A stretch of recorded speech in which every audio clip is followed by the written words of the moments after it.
За Их Британи ба Франц тэргүүтээ өрнөдийн орнууд ойрхит орнуудын баруун эрэг буюу Палестин дэх хурцдмал байдлыг шийдвэрлэх зорилтын хүрээнд Израилийн эсрэг санхүүгийн хориг тавьсан байна.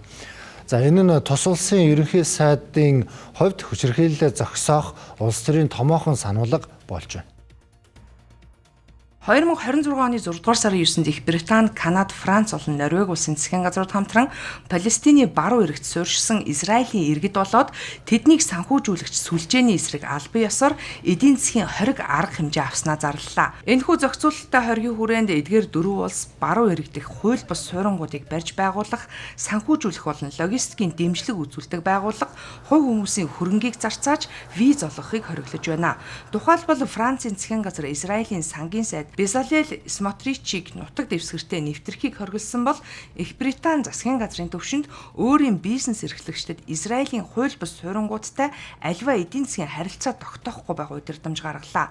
Өрөндийн орнууд яагаад шийдвэр гаргах болсныг тодруулахад нэгдүгээрт барууны орнууд ойрхит орнуудад хоёр улс байгуулах шийдлийг стратегийн хувьд дэмждэг бөгөөд Израилийн шин суурингууд нь энэхүү геополитикийн гарцыг боломжгүй болгож байна гэж үзэж байна. Хоёрдугаарт Франц, Их Британи зэрэг орнуудын дотоод улс төрт сонгогчдын дарамт маш их байгаа бөгөөд эрх баригчид Палестины энгийн иргэдийн эсрэг үйлдэгдэж байгаа хүчирхийллийн эсрэг бодиттой алхам хийхийг шаардсан олон нийтийн шахалтанд оржээ. Гуравдугаарт энэ нь зөвхөн улс төрийн мэдэгдэл биш бөгөөд Израилийн засгийн газар хит барууны хүчнийхнийг эдийн засгийн хувьд боомлж тэдний нөлөөг сулруулах бодит зорилготой. Нөгөө талаас Израилийн засгийн газрын хувьд эдгээр хориг нь хөндлөнгийн оролцоо төдийгүй өөрсдийн аюулгүй байдал түүхэн газар нутгийн эрх ашигт халтсан улс төрийн зорилготой алхам гэж эсэргүүцэж байна.